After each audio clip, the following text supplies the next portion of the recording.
మీరు మీ అభిమాన shows and serials TV కన్నా ముందు ఈటీవీ విన్ యాప్లో చూడండి. Download and subscribe to ETV win app. 99 రూపాయలు మాత్రమే.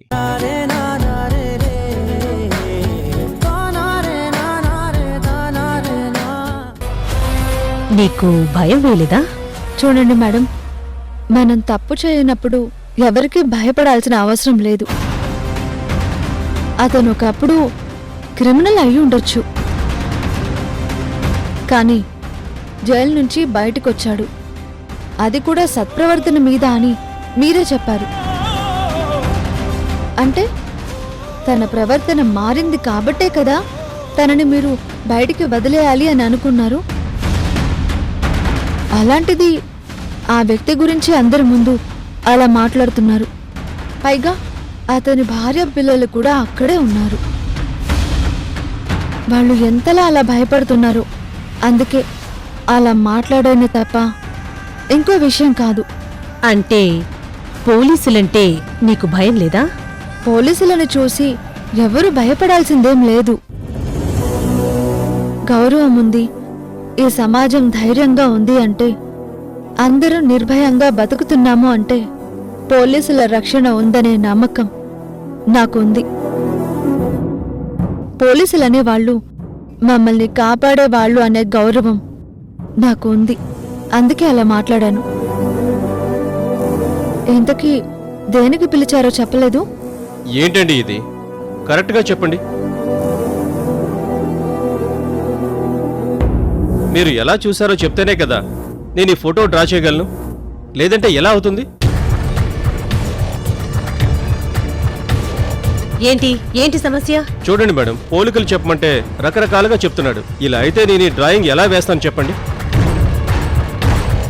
మేడం, మీకు అభ్యంతరం లేకపోతే నేను చెప్పొచ్చా? నువ్వు చెప్తావా? ఎలా? బాబాయ్, మీరు ఎవరిని చూశారో ఇక్కడ మిమ్మల్ని అడుగుతుంటే కంగారు పడుతున్నారు. అతని కళ్ళు ఎలా ఉంటాయి, మొహం ఎలా ఉంటుంది, అదంతా మీరు ఊహించుకొని చెప్పాలి. అది నేను ఎలా చెప్పాలో నాకు అర్థం కావట్లేదమ్మా. మీరు నాకు చెప్పండి బాబాయ్, అతనికి అర్థమయ్యేలా నేను చెప్తాను.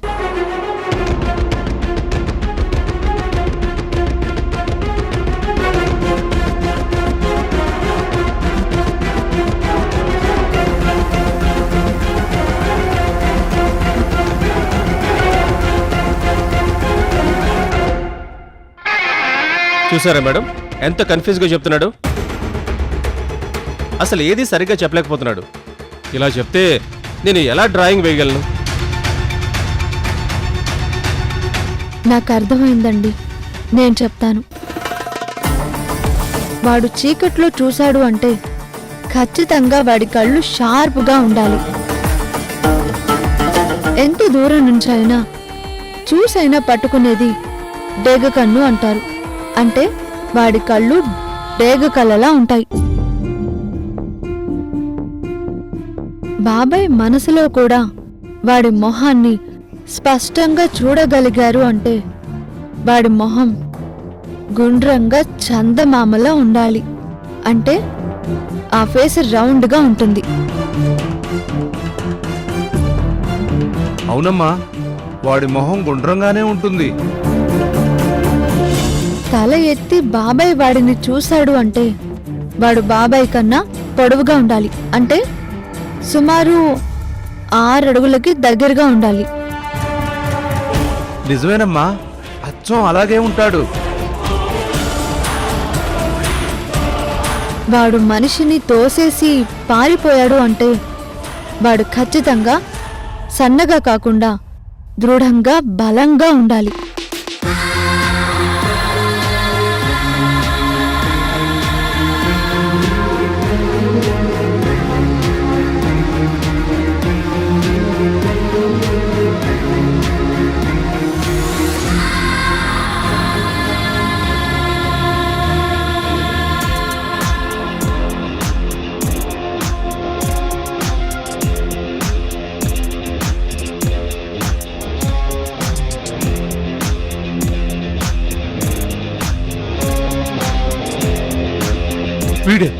వీడేనమ్మా ఆ రోజు దొంగతనం చేసింది వీడేనమ్మా. నా కూతురు పెళ్లి కోసం బీరువాలో దాచిన బంగారాన్ని డబ్బుని తీసుకెళ్లాడమ్మా. వాణ్ణి వద్దు వద్దు అని ఎంత బతిమిలాడినా నన్ను కొట్టి పారిపోయాడమ్మా. సూపర్ తారా, నువ్వు నిజానికి పోలీస్ డిపార్ట్మెంట్లోనే ఉండాల్సిన దానివి. ఇంత షార్ప్గా మేం మాత్రమే ఆలోచిస్తాం. ఎదుటి వ్యక్తి చెప్పేదాన్ని క్లూస్గా తీసుకొని ఇన్వెస్టిగేట్ చేసి ఆ మనిషి రూపాన్ని గుర్తుపట్టే ఛాన్స్ మా డిపార్ట్మెంట్లో వాళ్లకు మాత్రమే ఉంటాయి. మా వాళ్లకు కూడా అర్థం కాని మాటలు అర్థం చేసుకుని చెప్పావంటే నీ ఇంటెలిజెన్స్ని నేను బాగా యూజ్ చేసుకోవాలి. నాకు ఎప్పుడైనా ఏదైనా హెల్ప్ కావాలంటే చేస్తావా? చెప్పాను కదా మేడం, తప్పకుండా చేస్తాను. నా తమ్ముడు హత్య గురించి నేను ఇన్వెస్టిగేట్ చేస్తున్నాను. ఎటు నుండి వెళ్తున్నా అన్ని దారులు నాకు క్లోజ్ అవుతున్నాయి. సో తప్పకుండా నువ్వు ఆ కేసులో నాకు హెల్ప్ చేయాలి. నీ హెల్ప్ ఉంటే నేను క్రిమినల్ని పట్టుకోగలను అన్న నమ్మకం నాకొచ్చింది. నువ్వు నాకు హెల్ప్ చేస్తాను అన్నందుకు థ్యాంక్ యూ సో మచ్.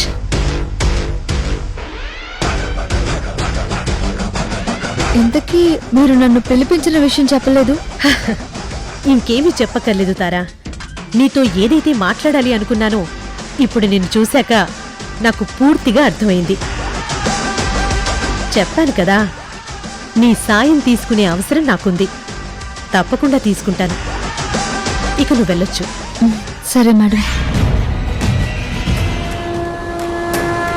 ఆవిడ నన్ను మాట్లాడడానికి పిలిచారు కానీ ఇంకో విషయమో కాదు. అసలు ఎందుకు పిలిచారో, ఏ విషయంలో మిమ్మల్ని రమ్మన్నారో అని మేం చాలా భయపడ్డాం. కానీ అసలు నిజానికి ఏం జరిగిందంటే, ఏంటి గోపి, తారని ఎందుకు పిలిచారో తెలిసిపోయింది కదా, ఇంకెందుకు నువ్వు భయపడతావు? సరే, ఇక్కడేమీ కాలేదు కాబట్టి మనం వెంటనే ఇంటికి వెళ్దాం. అవును, పోలీసులు అనగానే మీరిద్దరూ భయపడుతున్నారెందుకు? బాగా అబ్జర్వ్ చేసావమ్మా. ఈ మధ్య పోలీసుల పేర్లు చెప్తే వీళ్ళిద్దరూ కంగారు పడటం అందరం గమనిస్తున్నాం.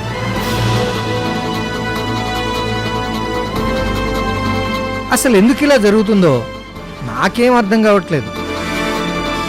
ఇందులో అర్థం కాకపోవడానికి ఏముంది మావయ్య? పెళ్ళి అనుకుంటున్నాం కదా, పెళ్లి టైంలో ఇంటికి పోలీసులు వచ్చినా పోలీస్ కేసులన్నా ఎవరికైనా కంగారుగానే ఉంటుంది కదా. అంతకు మించి ఇంకే ఉంటుంది, అంతే కదా? అవును మేడం, అంతే అంతే, ఉమ్. అంతకు మించి ఇంకేం లేదు. సరే, మీరు దేని గురించి భయపడాల్సిన అవసరం లేదు. నేనున్నాను కదా, ఎలాంటి పరిస్థితి అయినా నేను చూసుకుంటాను. మీ దాకా రానివ్వను.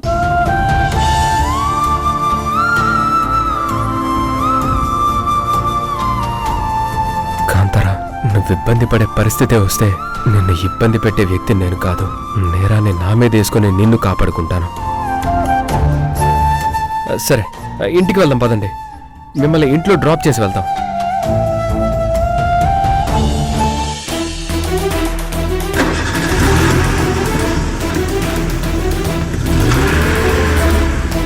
తారా, నువ్వు నేను ఊహించిన దానికన్నా చాలా తెలివైన దానివి. నీ తెలివితేటలతో ఎలాంటి సిచ్యువేషన్ అయినా నువ్వు మార్చగలవు. తప్పకుండా నిన్ను నీ నీడలా నేను ఫాలో అవ్వాల్సిన అవసరం నాకుంది.